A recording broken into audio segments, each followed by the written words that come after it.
예수님께서 가르쳐 주신 기도, 오늘 세 번째 시간 우리 말씀 나누고 있는데요. 우리가 오늘 본문에서 좀 집중해서 보려고 하는 내용은 나라가 임하시오며 입니다. 하늘에 계신 우리 아버지여, 당신의 이름이 거룩히 여김을 받기를 원합니다. 이렇게 기도를 했어요. 그 다음에 이제 우리가 기도해야 되는 내용이 있다면 나라가 임하시오며 입니다. 여기 보면은 한국말에서는 주어가 생략이 되어 있거든요.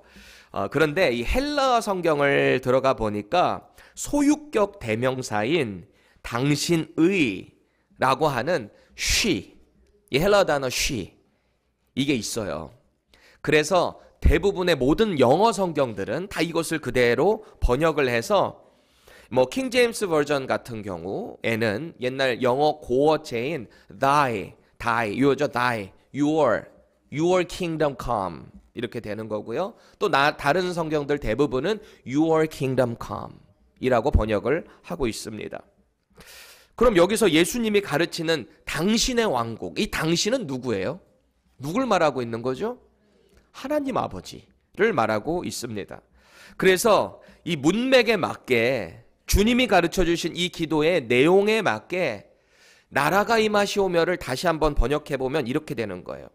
하나님의 나라가 우리 가운데 임하게 해주세요. 이런 기도를 우리는 드려야 한다라는 거예요. 예수님이 제자들에게 이렇게 명령하신 거예요. 너희들은 이렇게 기도해야 되는데 하나님의 나라가 너희 가운데 임하게 될 것을 기도해라, 소원해라, 이렇게 명령하시는 것입니다. 질문 드릴게요. 여러분, 그럼 이런 기도 내용은 누가 드릴 수 있는 걸까요? 하나님의 나라가 우리 가운데 임하게 해주세요. 이런 기도 제목 누가 드릴 수 있는 거예요? 누가? 확실한 건 이 세상에서 하나님 없이 살아가는 사람들은 관심이 없습니다. 그 사람들에 해당되는 내용이 아니에요. 왜요? 하나님도 믿지 않을 뿐더러 그 하나님의 나라가 우리 가운데 임한다? 관심 없는 이야기죠. 그럼 하나님의 나라를 소망하고 기다리는 사람들, 그 사람들이 이런 기도를 드리게 되는 거잖아요. 그러면 하나님의 나라를 기다리는 사람, 소망하는 사람들은 누구여야 할까요? 누가 그 나라를 소망할 수 있는 걸까요?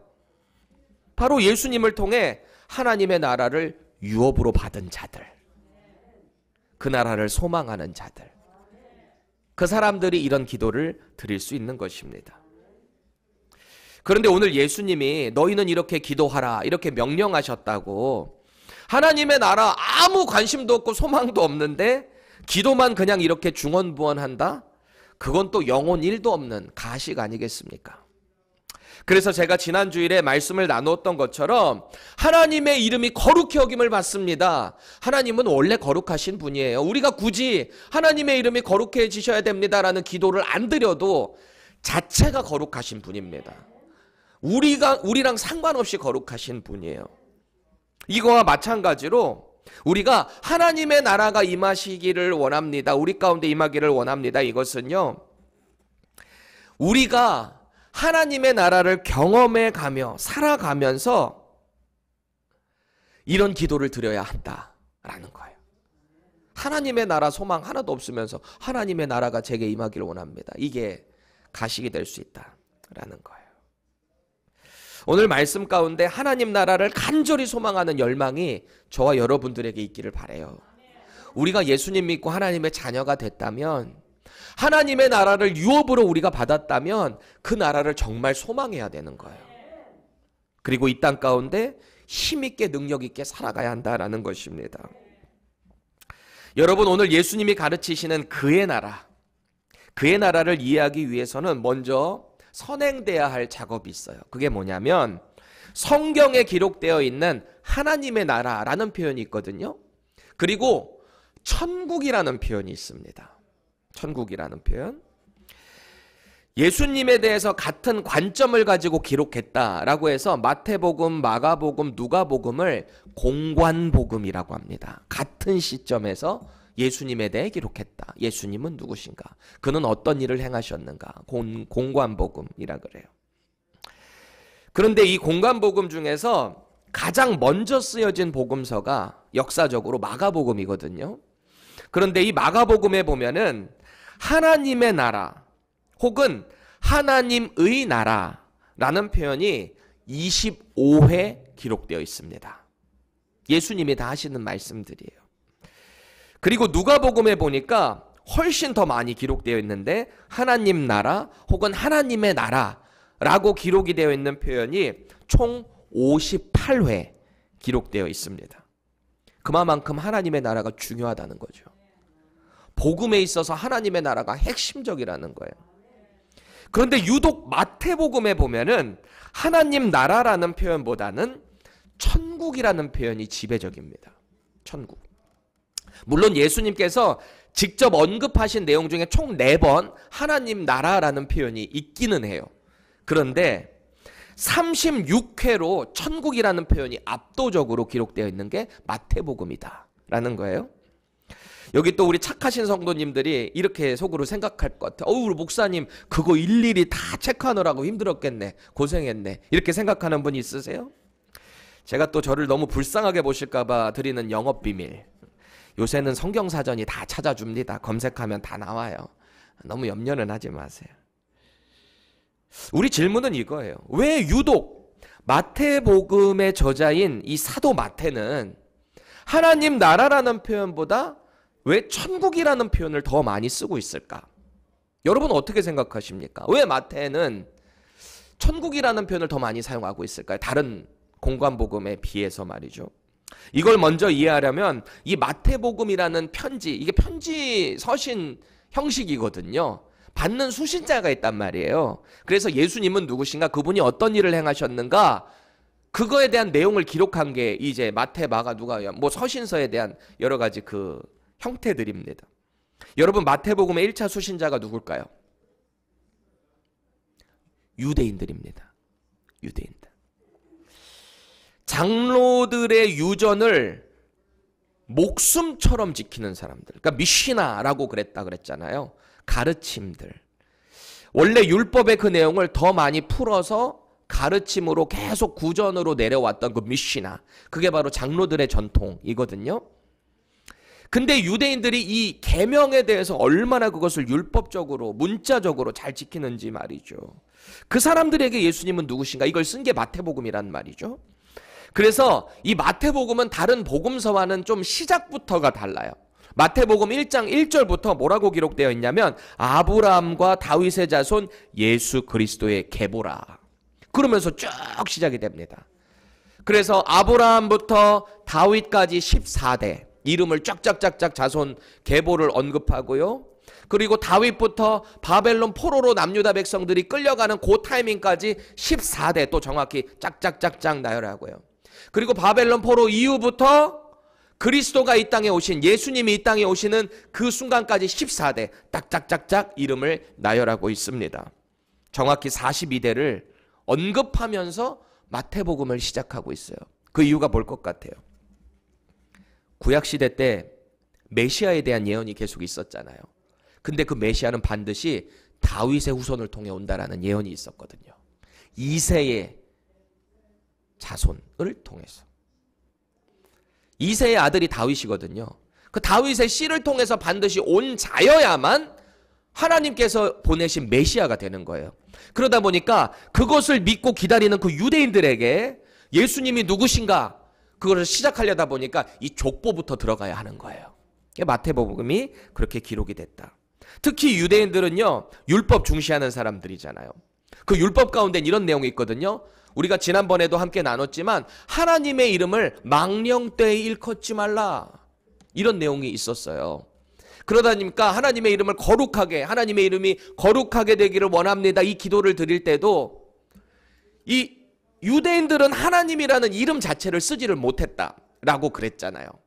그랬죠. 그래서 야훼 혹은 엘로힘이라는 이 이름을 바로 쓰지를 못하니까 아도나이, 그냥 나의 주님 이라는 표현을 바꿔서 썼다 그랬잖아요. 그렇죠. 그리고 또 훗날에 이 히브리어 성경을 헬라어로 번역해서 다 쓴 70인역에 보면은 역시 여기도 여호와라는 이름을 그대로 가져오지 않고 헬라어식으로 나의 주님이라는 큐리오스라는 단어를 쓰고 있습니다. 그만큼 문자적으로도 실제적으로도 하나님의 이름을 이 유대인들은 부르지 않았어요. 그만큼 신성화했다라는 것입니다. 그러니까 마태가 생각을 할 때 마태가 그 예수님이 누구신가에 대해서 그분이 하셨던 그 사역들을 기록하다 보니까 하나님 나라라는 하나님이 들어간 이름보다는 천국이라는 표현을 더 많이 사용했다라는 것을 우리는 알게 되는 거예요. 그럼 우리가 천국은 뭔가, 또 하나님 나라는 뭔가, 이거를 또 이해할 필요가 있잖아요. 먼저 천국이라는 뜻을 풀이해 보면은 뭐예요? 하늘천에 나라 국자잖아요. 하늘나라라는 뜻입니다. 그렇죠? 그래서 이 헬라어 성경으로 하늘이라는 단어를 보니까요, 우라노스라고 하는 단어예요. 우라노스. 그리고 나라 혹은 왕국으로 번역된 단어는 바실레이아라고 하는 단어입니다. 이 두 개 단어가 합성된 단어가 바로 이 천국이 되는 거예요. 특히 이 하늘이라고 번역된 우라노스를 조금 살펴볼 필요가 있는데, 이 사전적인 뜻을 보니까 포괄적으로는 이 하늘이라는 곳이 어디인가? 하나님의 처소라는 의미가 먼저 들어가 있어요. 우라노스라고 하는 단어가. 하나님이 계시는 처소. 그리고 그 하늘이라는 곳은 하나님과 천상의 존재들이 거하는 완전하고도 영원한 질서 가운데 있는 곳. 그게 바로 이 하늘, 우라노스라는 거예요. 그렇다면 성경에 기록된 하나님 나라는 원어로 어떻게 될까요? 먼저 하나님이라는 단어는요, 테오스라고 기록이 되어 있습니다. 테오스. 헬라어로 테오스. 그리고 왕국이라는 동일한 단어, 아까 천국처럼 바실레이아라고 하는 단어가 여기도 역시 합성어로 되어 있습니다. 그러니까 말 그대로 하나님의 나라, 하나님 왕국이 되는 거죠. 원어적으로 봐도. 종합해 보니까 천국 그리고 하나님의 나라 둘 다 결국은 동일한 의미를 가지고 있는 거예요. 천국은 하나님이 계신 나라, 왕국인 거죠. 천국이, 그렇죠? 하늘나라이기는 하지만 그 원어적인 뜻으로 들어가면 하나님 계신 곳, 왕국. 그리고 하나님의 나라는 말 그대로 하나님의 나라가 되는 거예요. 자, 하나님의 나라는 어떤 곳일까요, 여러분? 우리가 이거를 한번 생각해 봐야 돼요. 천국, 하나님의 나라, 이게 같은 의미라고 볼 때, 그럼 하나님의 나라는 어떤 곳일까? 그 나라에는 어떤 사람들이 갈 수 있을까요? 어떤 사람들이? 성경이 보여주고 있는 천국 혹은 하나님 나라의 개념은 크게 두 가지로 우리가 이해해 볼 수 있습니다. 두 가지 개념. 첫 번째는 장소적인 측면의 천국이 있어요. 장소적인 하나님의 나라. 어느 날 예수님이 제자들에게 이런 말씀을 하세요. 내가 너희들이 거할 처소를 마련하려고 내가 이제 너희들과 함께 있지 못하게 될 때가 올 거야. 그랬어요. 그러니까 제자들이 뭔가 불안하기 시작합니다. 자기들 직업 다 내려놓고 예수님 따라다니는 제자들이잖아요. 그런데 그 제자들이 예수님 백 믿고 그렇게 따라다니면서 유대 종교 지도자들이 어떻게 해야지도 못하는 그 예수님의 그 힘, 아우라를 보면서 이렇게 따라다니고 있는데 이제 예수님이 사라지신다고 하니까 불안해지기 시작하는 거죠. 요한복음 14장 2절 3절 우리 같이 읽겠습니다. 시작. 내 아버지 집에 거할 곳이 많도다. 그렇지 않으면 너희에게 일렀으리라. 내가 너희를 위하여 거처를 예비하러 가노니 가서 너희를 위하여 거처를 예비하면 내가 다시 와서 너희를 내게로 영접하여 나 있는 곳에 너희도 있게 하리라. 이 장소적인 측면의 천국, 그 하나님의 나라의 개념이 있어요. 그야말로 예수님께서 우리를 위해서 십자가에서 죽으시고 부활하셨음을 믿는 자들, 그 자들이 바로 이 천국, 장소적인 개념에 들어갈 수 있게 된다라는 거예요. 또 마태복음 17장에 보면 예수님이 베드로와 야고보와 요한, 특별히 12제자 중에 그 수제자 3명을 데리고 높은 산에 올라가시는 사건이 있습니다. 제자들이 이렇게 멀리서 보고 있는데요, 예수님 형체가 갑자기 변하시는 거예요. 그래서 사도 마태가 그것을 목격하고 증언하기를 예수님의 얼굴은 해같이 빛났대요. 그 산 꼭대기에서 해같이 빛나고요. 또 그 예수님이 입었던 옷이 빛과 같이 휘어졌대요. 반짝반짝 빛나는 거죠. 이 장면을 듣고서 증언한 이 마가는요, 마가복음 9장에 조금 더 이것을 실제적으로 표현을 하는데, 그 옷의 광채가 얼마나 빛나던지 세상에서 빨래하는 자가 그렇게 하얗게 빨래할 수가 없다, 그만큼 빛났다 라는 증언을 하고 있는 거예요. 예수님이 그렇게 변했다라는 거예요. 그런 상태에서 이들의 눈에 보이는 두 사람이 있는데요, 예수님과 함께 서 있는 두 사람. 한 사람은 율법을 받은 율법의 대표, 상징하는 사람인 모세를 보게 됩니다. 그리고 또 한 사람은 누구냐? 죽음을 보지 않고 하늘로 올라간 하나님의 특별한 선지자 엘리야를 보게 된 거예요. 이들이 딱 보자마자 저분은 모세야, 저분은 엘리야야, 바로 알 수 있을 만큼 너무 압도적이었던 거예요. 뭐 그때 당시에 지금처럼 뭐 사진이 있어서 얼굴을 알았던 건 아니잖아요. 이미 최소한 1000년 이상 전에 이 땅에 있었던 사람들 보자마자 알았던 거예요. 그것을 이렇게 보는데 자기들이 지금까지 따르는 예수님이 그들과 이렇게 대화를 하는 장면을 멀리서 본 거예요. 그 중에서도 가장 빛나고 가장 화려하게 보이는 예수님의 모습을 보게 된 겁니다. 얼마나 영광스러웠을까요? 아주 위대한 그 두 조상들과 함께 대화를 하는 예수님, 아주 환상적이었던 것 같아요. 여러분 생각해 보세요. 지금 이 모세하고 엘리야가 원래 어디가 있어야 되는 사람들이죠? 하늘나라, 그렇죠? 천국에 있어야 되는 사람들이 왜 못담시 그 높은 산에 갑자기 내려와가지고 예수님하고 대화를 하고 있냐는 거예요. 아마도 예수님은 이 모습을 통해서 이 수제자 3명에게, 베드로와 야고보와 요한에게 이 장면을 보여주시면서 뭐를 의도하셨을까? 저는요, 아무래도 이 하나님 나라의 그 맛배기를 조금 이렇게 보여주신 게 아닐까 싶은 거예요. 여러분, 그 천상의 장면을 이 제자들이 딱 봤을 때 우리 핫템퍼이신 우리 베드로 사도께서 뭐라고 말씀하십니까? 예수님을 향해 이래요. 주여, 우리가 여기 있는 게 좋사오니, 지금 이 높은 산에 있는 게 좋사오니, 하나는 주님을 위하여 초막을 짓고요, 하나는 모세를 위하여, 하나는 엘리야를 위해서 짓고 여기에 있고 싶습니다. 저 내려가고 싶지 않습니다. 이런 말을 하는 거예요. 그 천상의 존재들을 보고 예수님의 변형된 모습을 보고 얼마나 황홀했으면 저 밑에 나머지 제자들이 보고 관심도 없어요. 그냥 여기 있고 싶다는 거예요. 참 우리 베드로 선생님 보면 늘 그러세요. 그렇죠? 주님이시다 하고 바로 물에 뛰어들고, 예수님 부활하셨다 그러니까 요한보다 베드로가 나이가 더 많잖아요. 그 요한이 먼저 무덤에 도착했는데도 불구하고 베드로는, 요한은 이렇게 주위를 살피는 거지. 예수님 시체가 사라졌으니까 무덤에서 이렇게 몰래 보고 있는데 베드로는 도착하자마자 냅다 안으로 쑥 들어가 버리거든요. 그렇죠? 물 위에 걸어오는 저분이 예수님이라는 걸 알고, 주님, 저도 물 위를 걷게 해주세요. 인류 역사에 있어서 물 위를 최초로 걸었던 사람 베드로 아닙니까? 그 천상의 존재 보고 얼마나 황홀했으면 이런 말을 할까요? 저 여기 있고 싶습니다. 여기가 좋습니다. 말이죠. 그런데 이 천국이라는 것은요, 이 장소적인 측면 외에도 상태적인 측면이 있어요. 지금 현 상태적인 측면의 천국이 있다는 거예요. 여러분, 미국이 통치하는 곳을 가리켜 미국 땅이라고 합니다. 그렇죠? 대한민국이 통치하는 데를 가리켜 대한민국 땅이라고 합니다.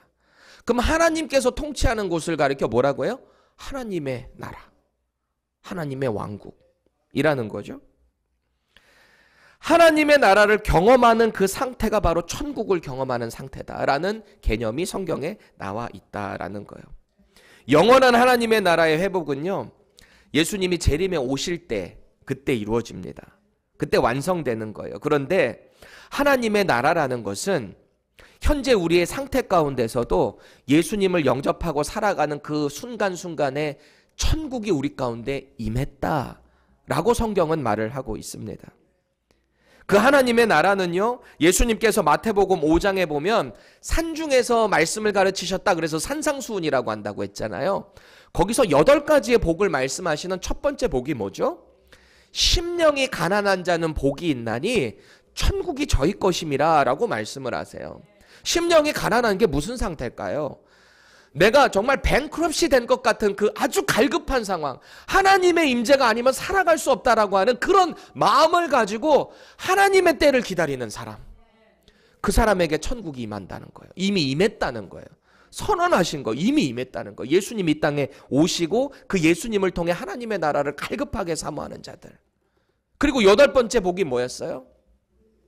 이 땅 가운데 하나님께서 당신의 그 의를, 전까지는 덮여 있었지만 이 뚜껑을 탁 열었다고 해서 이 헬라어로 뭐라 그런다 그랬어요? 아포칼립토, 덮개가 열린다라는 뜻이라 그랬습니다.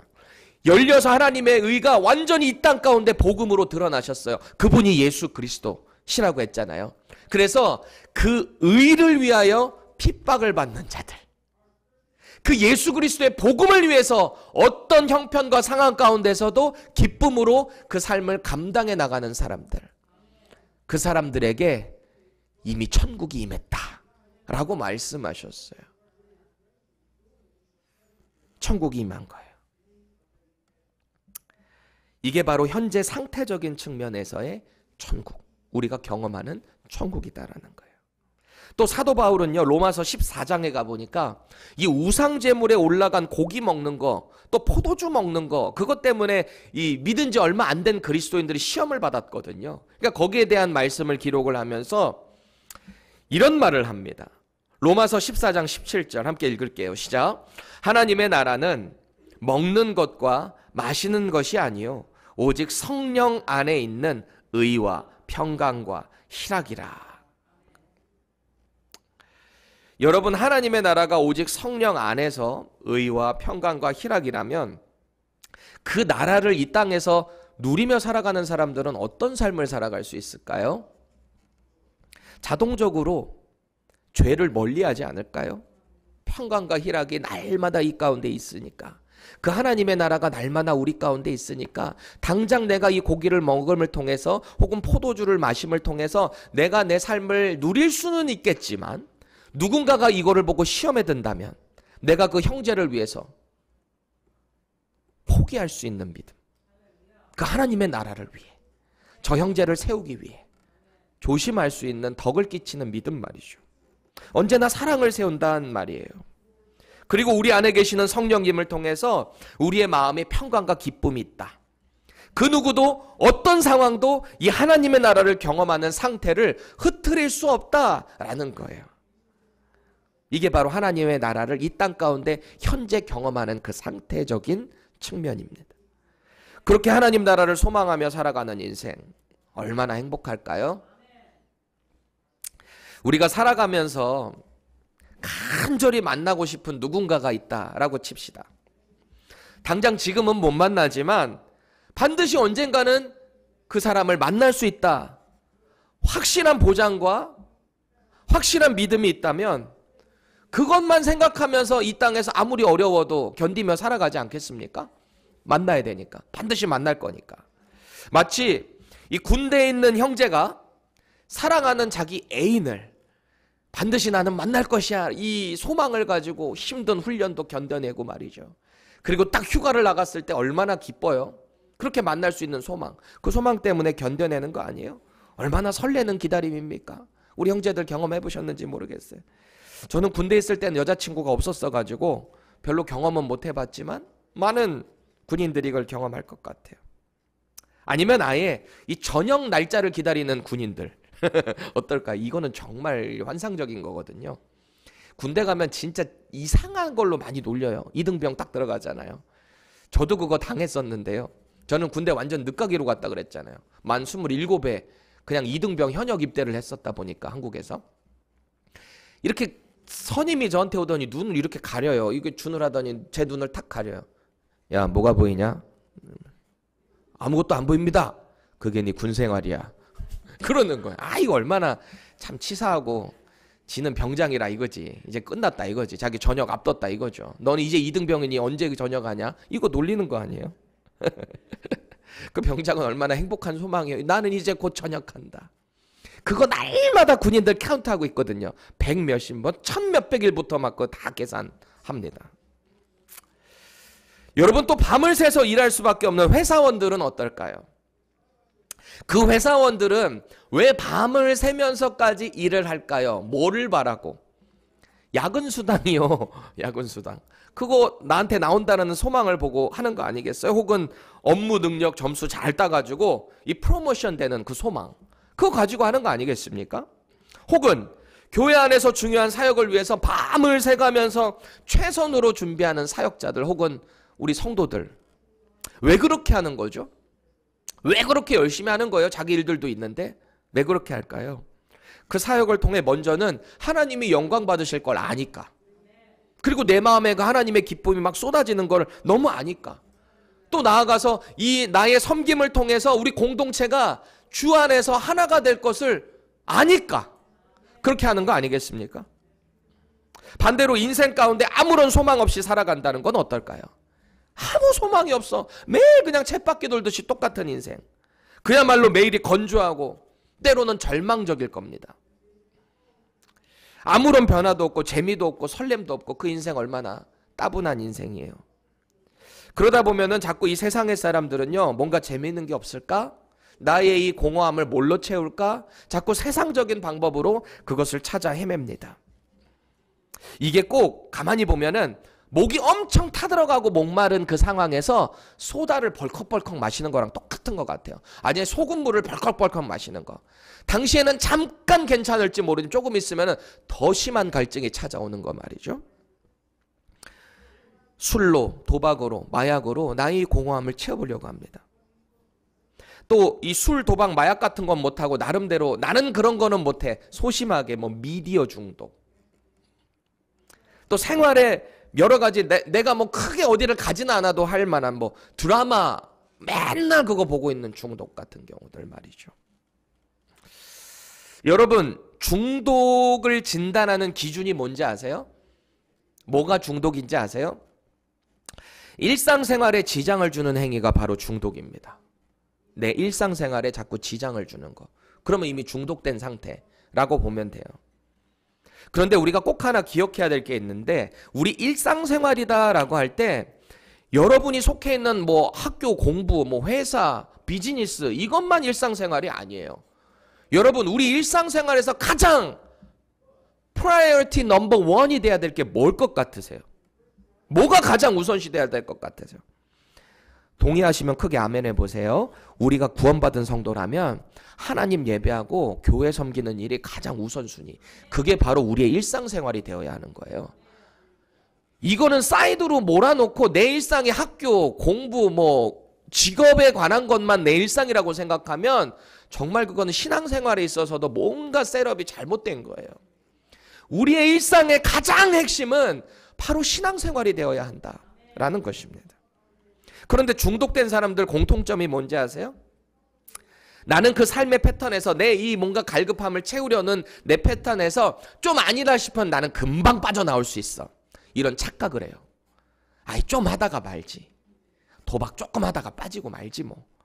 아 요거 이랬는데 한 번만 더 하고 나는 다 딸 수 있어. 그렇죠? 성중독도 마찬가지 아닙니까? 바람 피는 것도 마찬가지예요, 여러분들. 다 사탄이 주는 마음들이에요. 이 속의 공허함을 뭔가로 채워보려고 하는 건데 그게요 채워지는 게 아니라니까요. 점점 죄의 나락으로 더 빠질 뿐입니다. 여러분 이거 해결하는 방법 알려드릴까요? 어떻게 하면 이런 중독에서 우리 일상을 자꾸 우리의 신앙생활로 하나님께로 나아올 수 있을까요? 꼭 기억하세요. 내 인생의 모든 문제를 해결해 주시고 인도하시는 그 하나님을 신뢰하는 거예요. 그리고 나의 이 연약함조차도 하나님께서 다 해결해 주실 것이라는 믿음을 가지고 신앙생활 열심히 하세요. 교회에서 제공하는 모든 은혜 자리에 노출하세요.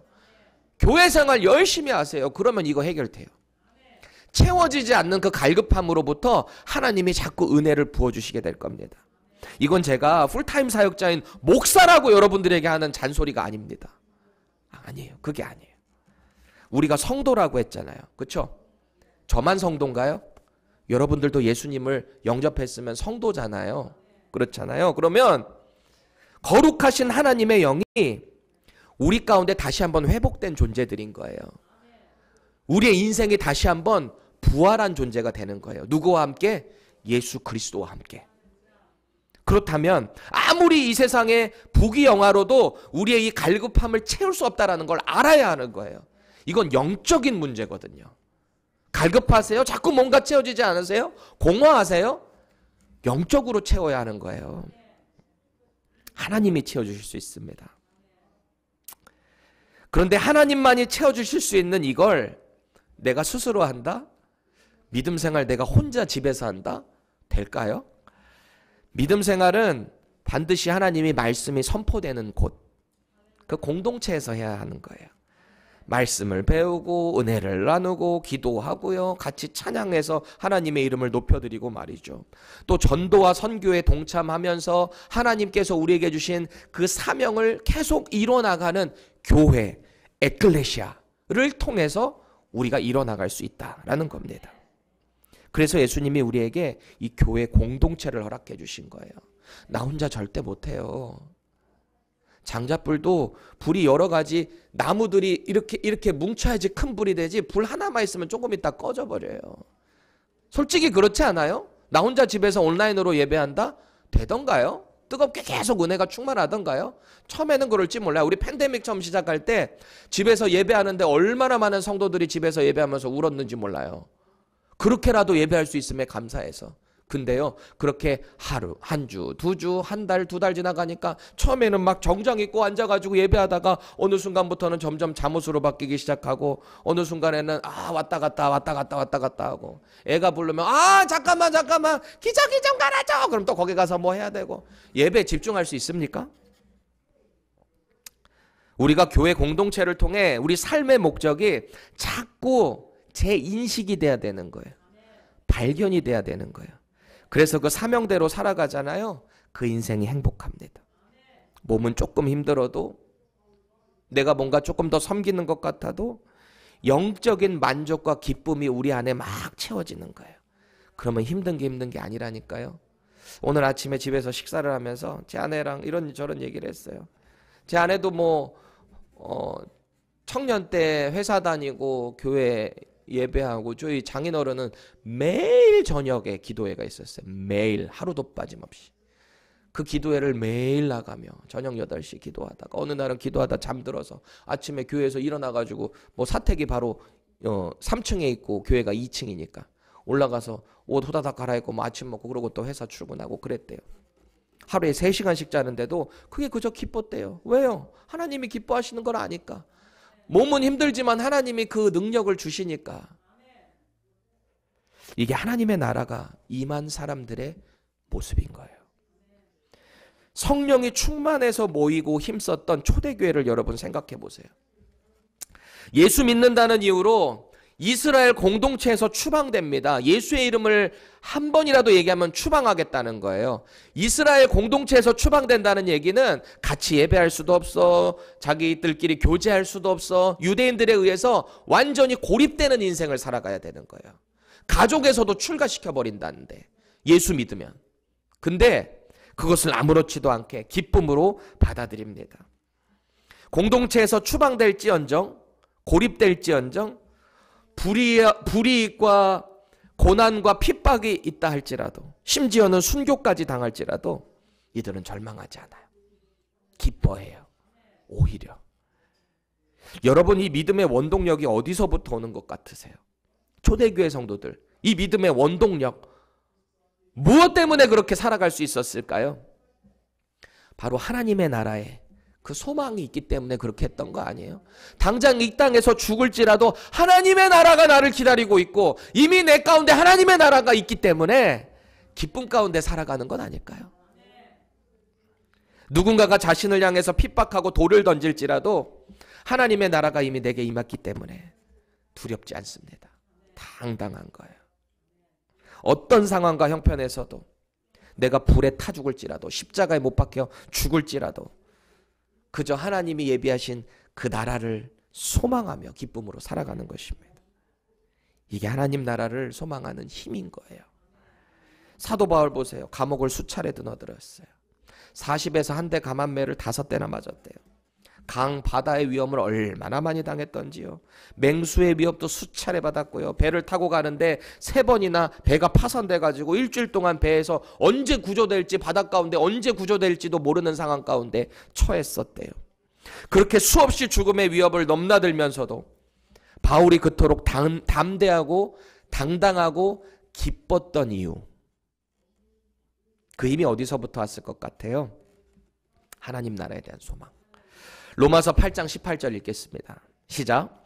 생각하건대 현재의 고난은 장차 우리에게 나타날 영광과 비교할 수 없도다. 하나님의 나라에 임하는 그날, 그 영광과 이 땅에서 당하는 고난, 아픔, 비교가 안 된다는 거예요. 바울이 주님을 직접 만나 뵙고 변화된 그 인생에는요, 하나님의 나라가 얼마나 확실하고 강력하게 체험되었던지 말이죠. 마치 하나님의 나라가 리얼하게 매일매일 체험되며 살아가니까 마치 공중에 붕붕 떠다니는 사람, 초인과 같은 삶을 살아가는 거예요. 세상이 감히 감당할 수 없는 사람, 그게 바로 하나님의 나라를 경험하는 사람들입니다. 여러분, 오늘 예수님께서 가르쳐 주신 기도문에서 가장 핵심적인 문구가 있다면 뭔 것 같으세요? 우리 쭉 읽어본 9절에서 13절까지 가장 핵심적인 문구, 주님이 가르쳐 주신 이 기도 내용 중에 가장 포인트, 키포인트, 뭔 것 같으세요? 바로 하나님의 나라가 우리 가운데 임하게 해주세요. 오늘 이 말씀 전하면서 물어보니까 당연히 그 팁이 그렇게 되겠죠. 센스가 있으셔, 우리 조 권사님이. 여러분, 왜 하나님의 나라가 우리 가운데 임하게 해주세요? 왜 이 표현이 가장 핵심이 될까요? 많은 성경학자들도 이 표현이 가장 핵심이다라는 말을 해요. 왜일까요? 하나님의 나라가 우리 가운데 임하잖아요. 그럼 하나님의 뜻이 이 땅 가운데 이루어지는 모든 일들이 다 경험되는 거예요. 하나님 나라를 우리가 매일 경험하다 보니까 하루의 양식을 구하는데도, 일용할 양식을 구하는데도 거기에 만족할 수 있는 거예요. 당장 내일 내가 망하고 어떻게 될지 몰라도 그냥 오늘 하루에 감사할 수 있게 되는 게 왜 그럴까요? 하나님 나라에 대한 소망이 있기 때문 아닐까요? 또 하나님의 나라가 우리 가운데 임하고 나니까 시험에 들지 않습니다. 어떤 유혹이 있다 할지라도 그 가운데서 의인으로 담대하게 살아갈 수밖에 없어요. 왜요? 하나님의 나라가 있기 때문에. 그것을 바라보며 날마다 성령 하나님의 인도하심을 받게 된다라는 거예요. 다시 말해서 주기도문의 처음부터 끝까지 결국 하나님 나라에 대한 이야기예요. 그래서 예수님께서 메시아로 공적인 사역을 딱 선포하실 때, 시작하실 때 첫 말씀이 뭐였는가? 마태복음 4장 17절 읽겠습니다. 시작. 이때부터 예수께서 비로소 전파하여 이르시되 회개하라, 천국이 가까이 왔느니라 하시더라. 하나님의 나라를 선포하셨어요. 또 올바른 헌금의 자세는 뭔가, 이것을 가르치실 때도 하늘나라에 대한 언급을 하고 계세요. 마태복음 6장 20절입니다. 시작. 오직 너희를 위하여 보물을 하늘에 쌓아두라. 거기는 좀이나 동록이 해하지 못하며 도둑이 구멍을 뚫지도 못하고 도둑질도 못하느니라. 하늘나라에 대한 개념이죠. 그리고 십자가에서 죽으시고 부활하신 이후에 40일 동안 제자들과 이 땅에 같이 계셨어요. 부활하신 몸을 가지고 십자가 여기 손 뚫리고 발 뚫리고 여기 옆구리 창으로 찔린 그 몸, 부활하신 육신을 가지시고 또 영적인 그 육신을 가지시고 40일 동안 이 땅에 계셨어요. 그동안 뭐 하셨대요? 사도행전 1장 3절 읽겠습니다. 시작. 그가 고난받으신 후에 또한 그들에게 확실한 많은 증거로 친히 살아계심을 나타내사 40일 동안 그들에게 보이시며 하나님 나라의 일을 말씀하시니라. 아멘. 40일 동안 하나님 나라의 일, 하나님 나라의 일을 계속 가르치셨대요. 사실은 십자가에 달리시기 전에도 하나님 나라 계속 가르치셨거든요. 선포하셨거든요. 근데 부활하신 이후에도 하나님 나라. 그러다가 이제 하늘로 올라가신 거죠. 사역 시작부터 사역의 끝까지 지속적으로 하나님의 나라를 선포하셨다. 여러분 생각해 보세요. 부활하시기 이전에도 하나님 나라를 계속 가르치실 때 제자들을 한번 생각해 보세요. 분명히 초자연적인 역사들이 막 일어나니까 오, 대단하시다. 아, 하나님의 나라가 이럴 수 있겠구나.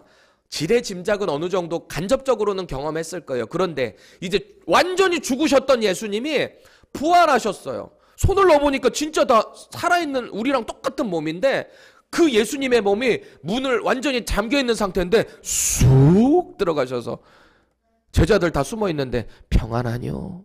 Peace be with you. 시 공간을 초월하신단 말이에요. 근데 분명한 몸을 갖고 계세요. 그게 하나님 나라 속한 사람들의 모습을 모델로 보여주신 거거든요. 그 모습을 실제로 보면서 제자들이 무슨 생각 가졌을 것 같아요? 진짜 입체적으로 다가오지 않았을까요? 아, 하나님의 나라가 이렇게 있구나. 예수님이 그렇게 사역을 하시니까, 보여주시니까 훗날에 성령 충만함을 입은 제자들도 마찬가지로 그렇게 사역을 합니다. 입만 열면 하나님 나라를 선포해요. 입만 열면. 사도행전 8장 12절 읽겠습니다. 시작. 빌립이 하나님 나라와 및 예수 그리스도의 이름에 관하여 전도함을 그들이 믿고 남녀가 다 침례를 받으니. 아멘. 하나님 나라. 바울이 온갖 우상 숭배가 성행했던 그 에베소 지역의 회당으로 들어갑니다. 거기서도 무슨 가르침을 하는가? 보세요. 사도행전 19장 8절입니다. 바울이 회당에 들어가 석 달 동안을 담대히 하나님 나라에 대하여 강론하며 권면하되. 하나님의 나라. 또 사도행전 마지막 장인 28장에 가보잖아요.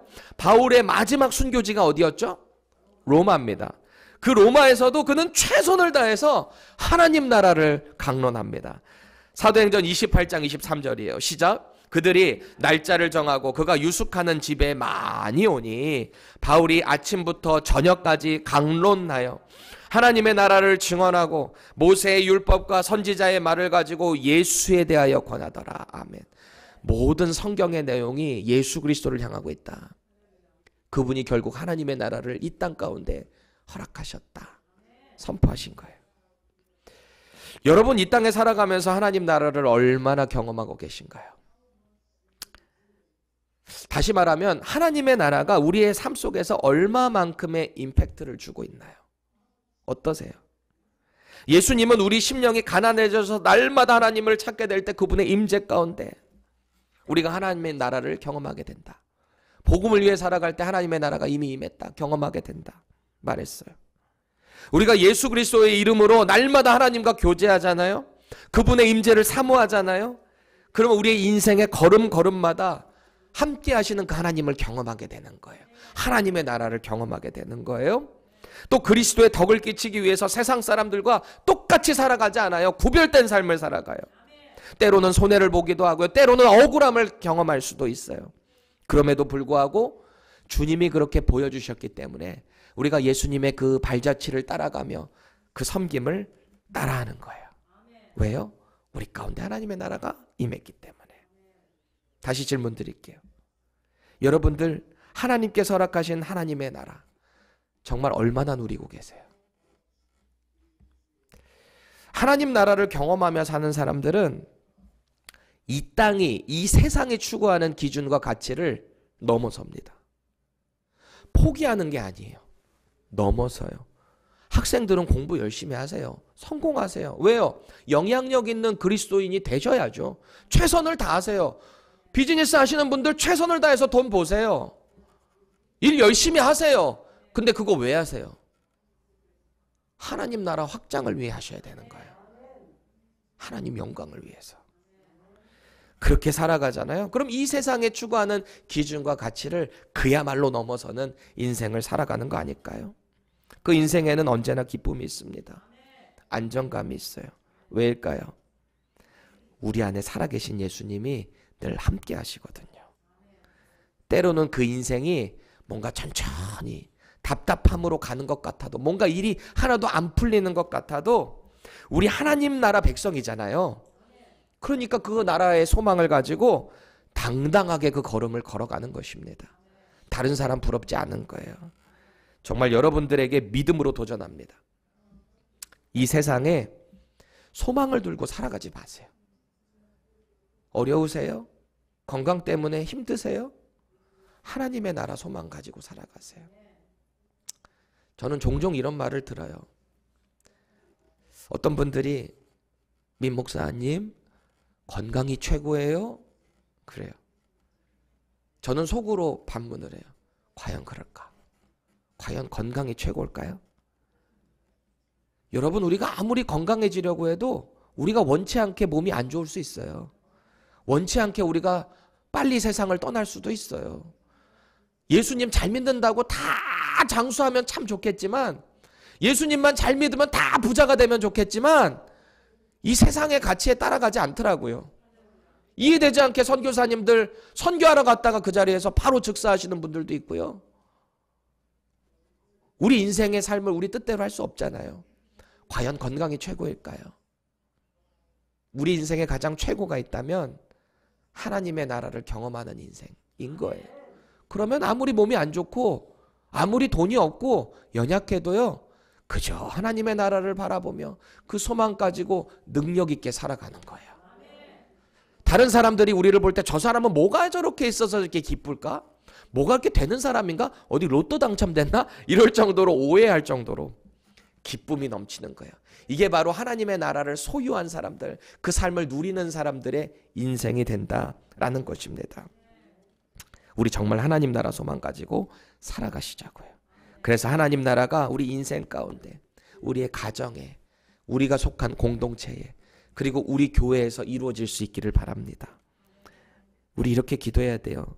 하나님, 제 인생 가운데 공의로우신 그 하나님의 통치, 하나님의 나라가 날마다 임하게 해주세요. 이런 진솔하고도 간절한 기도가 저와 여러분들의 기도가 되기를 예수 그리스도의 이름으로 축원합니다.